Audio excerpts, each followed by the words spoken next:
Music. Capital One versus Fifth Third, which bank is right for you? This video compares Capital One and Fifth Third, helping you choose the best fit. Links to both banks are below. We'll cover key features, strengths, and weaknesses. First, Capital One. This digital-first bank boasts high-yield savings accounts, competitive credit cards, and fee-free checking. Their top-rated app lets you manage funds, transfer money, and use virtual cards.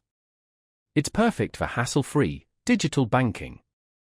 However, Capital One's limited branch network may disappoint those preferring in-person service.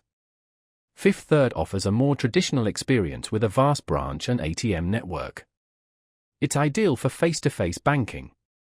Fifth Third provides checking, savings, investments, competitive savings rates, mortgages, personal loans, and small business services. A great option for comprehensive financial solutions.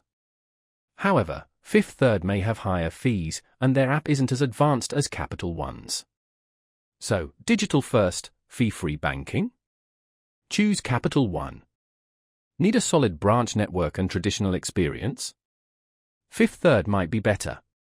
Check the links below for more details and decide which bank best suits your needs.